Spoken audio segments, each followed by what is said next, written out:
Vyama vyote vya ushirika vimetakiwa kuhakikisha vinashughulikia swala la ulipaji wa kodi hata kama havijafikia kiwango husika cha milioni 100 ambacho kinatakiwa kulipwa. Haya yamesemwa leo jijini Dodoma na mkurugenzi wa utafiti na ushauri CPA Golden Kajaba katika mafunzo ya ustawi wa vyama vya ushirika yanayowakutanisha wajumbe wa bodi na watendaji wa vyama vya ushirika kutoka sekta mbalimbali zikiwemo SACCOS, AMCOS, Union, Joint Enterprises pamoja na vyama vingine, ikifundisha mada za kodi na ukaguzi.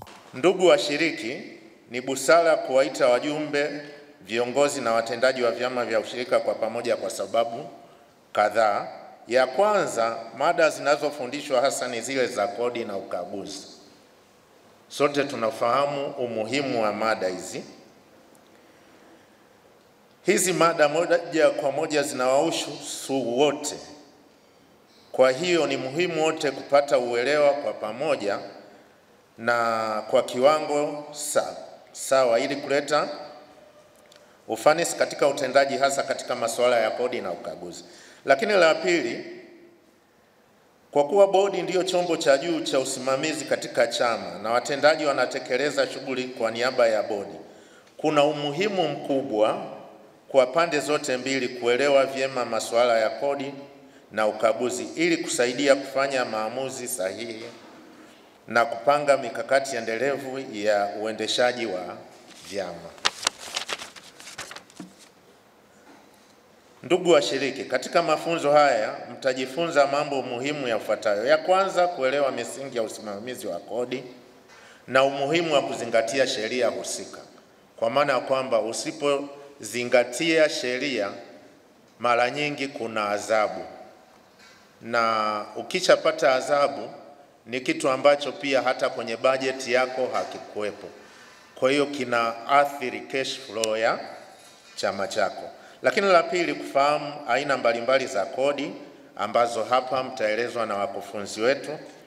La tatu, kujifunza mbinu bora za upangaji wa kodi pamoja na kutofautisha kati ya kuepuka kodi kihalali na kukwepa kodi kinyume cha sheria.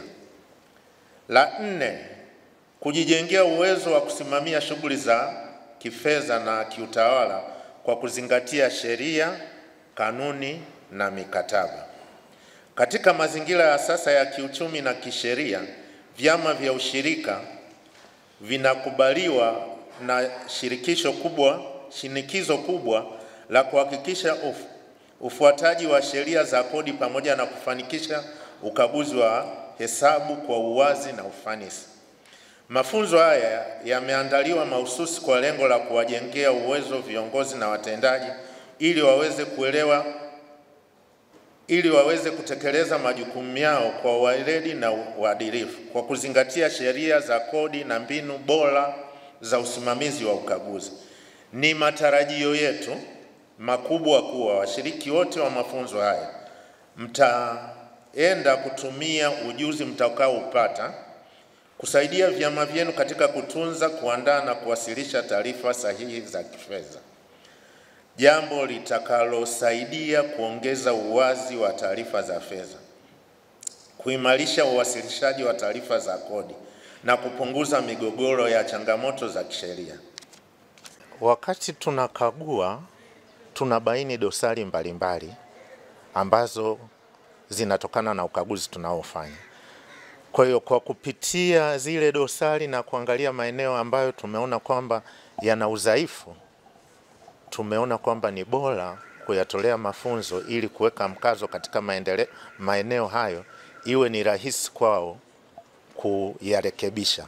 Sehemu mojawapo ni namna gani wanazingatia umuhimu wa kufaili return za kodi, kwa sababu ni sheria ambayo inazungumza kwamba ni lazima vyama vya ushirika viweze kulipa kodi husika.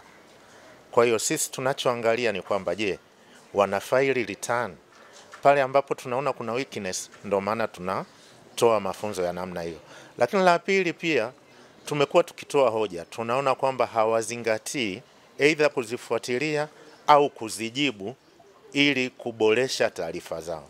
Kwa hiyo ndio maeneo ambayo tumeona kwamba tukijikita kufundisha kwa sasa yataboresha taarifa zao na utendaji kwa ujumla. Rai yangu ni kwamba vyama vyote vinatakiwa kufaili ritani za kodi regardless kwamba nyingine hazijafikia kile kiwango cha kuzilipa ambazo ni milioni 100. Lakini ni wakati gani sasa unafahamu kwamba hujafikia kiwango? Ni pale ambapo unakuwa umefaili ritani za kodi. Wao ndo wanafanya makadirio na kujua kwamba wewe kwa sasa unastahili au hustahili kulipa kodi. Lakini ni vyama vyote vinatakiwa kuhakikisha vinashughulikia swala la kodi. Binafsi namshukuru Mungu kwa sababu nimeweza kuhudhuria katika mafunzo haya. Ninatarajia kupata elimu ya kutosha kuhusiana na kuongoza SACCOS, kwa sababu tunaongoza pasipo kupata mafunzo yoyote. Lakini tunashukuru Mungu kwa sasa tumeweza kuonwa na sisi kuweza kupatiwa mafunzo haya. Tunatarajia tutayapata na tutaweza kuyafanyia kazi. Tumefika kwenye mafunzo haya kama tulivyoelekezwa kwamba lengo kubwa ni kuhusiana na masuala ya kikodi. Kwa hiyo tunaamini kabisa baada ya mafunzo haya manake vyama vyetu vya ushirika vitaenda kutenga yale matengo ya kisheria kwa ajili ya kulipa kodi kwa maana ritani za kila mwaka, na baada ya hapo tutakuwa na ripoti nzuri za kiukaguzi pia. Lengo la mafundisho hayo ni kuleta uelewa na ufuasi wa utendaji kazi katika masuala ya kodi na ukaguzi pamoja na kutoa maamuzi yaliyo sahihi. Mtazamaji na mfuatiliaji wa Washindi Media, usisahau kusubscribe, kulike na kushare ili uwe wa kwanza kupata taarifa zetu.